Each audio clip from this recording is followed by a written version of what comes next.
Salut à tous, j'espère que vous allez bien. On se retrouve encore pour la suite de mon histoire. Ici, l'épisode 3 qui portera sur la dépression. Donc, toute personne sensible à cela, abstenez-vous et passez directement à la suite sur la fin et la morale. Si tu n'as pas vu mes dernières vidéos sur ce sujet, va les voir avant de continuer, sinon tu ne comprendras rien du tout. Comme d'habitude, si tu es nouveau sur la chaîne, n'hésite pas à t'abonner.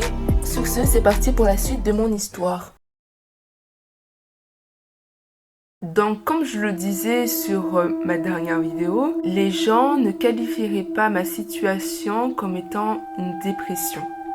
Mais à vous d'en juger, je vais donner le plus de détails possible. Tout a commencé à ma première au lycée. Mais je dirais plutôt que c'était plutôt du stress. Mais à ma terminale, je qualifierais ça de dépression. Je vous explique pourquoi. Je pleurais tous les soirs. Pendant ma terminale, je m'énervais pour un rien. Et parfois, je ne savais même plus pourquoi je pleurais.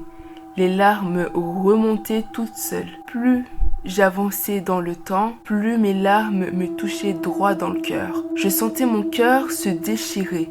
Je n'arrivais plus à respirer. Je criais dans mon coussin pour dissimuler la douleur. J'expliquais à ma famille que je ne savais pas quoi faire pour mes notes ou encore pour mon avenir et que j'étais complètement perdue. Mais comme pour presque tous les parents étrangers qui ne parlaient pas français, ils ne pouvaient pas aider leurs enfants, mais je ne lui en voulais pas car je savais qu'elle faisait de son mieux et même parfois quand je pleurais, je me sentais encore plus triste de leur infliger ça. Alors, avant de rentrer dans la maison, je séchais mes larmes dans les escaliers. Mon frère, qui est passé 2 ans avant moi, essayait de m'aider, mais il ne pouvait pas choisir pour mon avenir. J'ai eu les bacs, alhamdoulilah. Ma famille était content et j'ai fait semblant d'être content pour eux. Car en effet, j'ai fait un bac pour ma famille et non pour moi.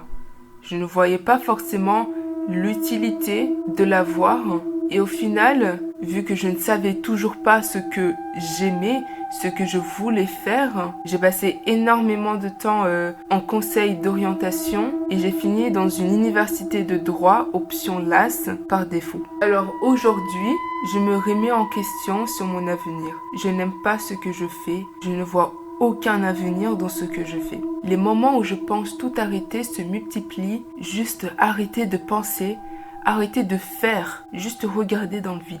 C'est ce que je ressentais tout au fond de moi. Mais actuellement, je prévois de me réorienter dans autre chose. Mais comme en terminale, je ne sais pas vers quoi.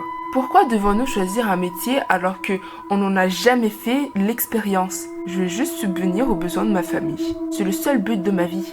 En l'espace de 10 ans, en France, je n'ai jamais pu me faire de vrais amis. Mon seul ami est mon grand frère. C'est à peu près mon grand frère, mon meilleur ami et mon père. Mais depuis qu'il est parti pour faire ses études un peu plus loin de la maison, c'est plus pareil, mais c'est quand même assez pour ne pas sombrer dans les ténèbres. Je me rappelle que pendant ma dépression au lycée, en terminale, je sortais souvent dans le balcon, dans la nuit, pour pleurer et dire à haute voix ce qui me rangeait, à croire que sortir les mots de mon cœur m'aidait. Je ne pouvais pas en parler à mon frère qui était en galère, donc j'en parlais au vent, qui l'emportait et m'aidait. Je sentais une présence qui m'écoutait. C'est un peu de glauque, mais je vous expliquerai ça à la fin, la morale.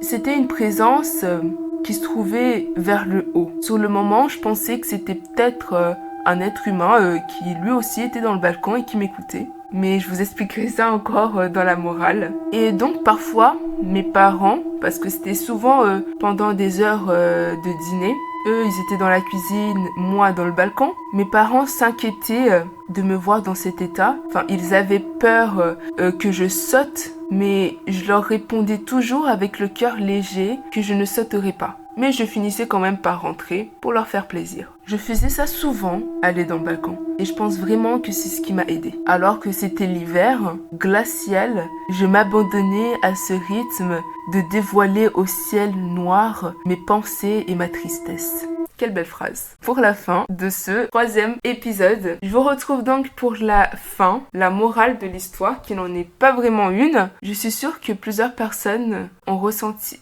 Ça, c'est la morale, laisse tomber. Abonnez-vous et partagez. Et sur ce, je vous dis à la vida. 青春サササ